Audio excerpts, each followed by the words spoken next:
Hi everyone, Alan Pan here. Wow, just wow. This last week has been crazy. I just want to say thank you to everyone who watched, who commented, who subscribed. You guys are all amazing. Now I haven't read through all the comments yet because there's like 2,000 of them.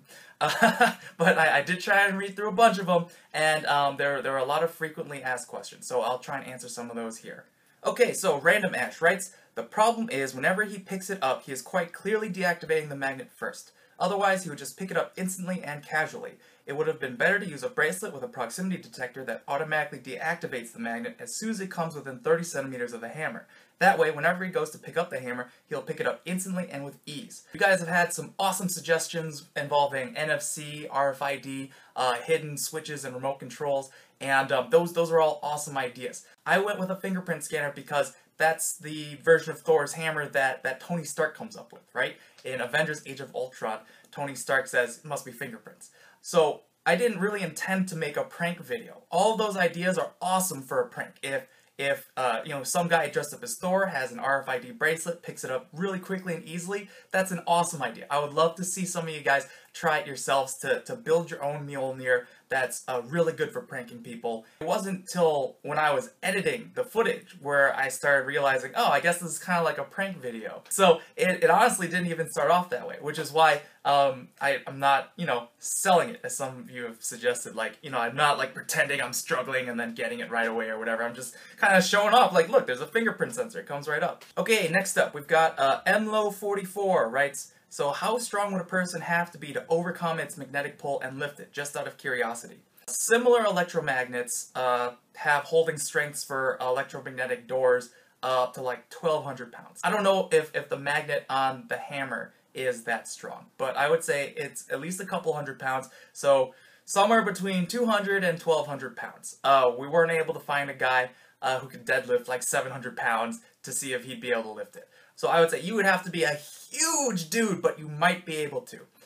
Another thing you could do, though, is a lot of people noticed in the video I am telling people to pull straight up, and that's because if you pry the hammer left or right, you can totally get it. We did actually film a few people getting it that way, especially when they were in groups of like 2 or 3 people trying it once. They almost always got it, because just inevitably it's going to get pried one way or the other.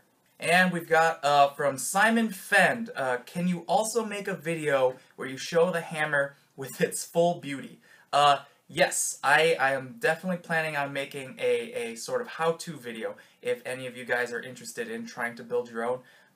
Look for that this weekend. If you're not already subscribed, go ahead and subscribe so that you can see when that video comes out.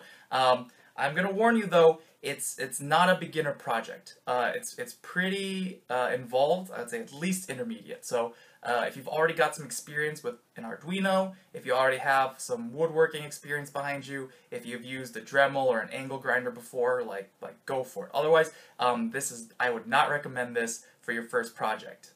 I've also been getting a lot of comments about selling Thor's hammer or starting a Kickstarter or something like that. I don't have any plans on doing that, honestly. It's kind of a pain to make these things, and I would much rather spend the time making new cool things so I can make new videos rather than just trying to sell a bunch of Thor's hammers. Plus, I don't really know how Marvel feels about me selling Thor's hammer. That being said, I am working on a sellable version of Rasengan still.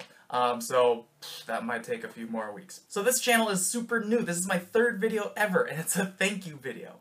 So let me know in the comments what sort of content you want to see, what videos you want to see, what things from science fiction and fantasy you want to see me build. If you want to see more prank videos, let me know. I didn't really start this as a prank video channel, but then I got 12 million views, so who knows? So leave me a comment, like, subscribe, all that stuff. Thank you guys so much for watching. Thank you.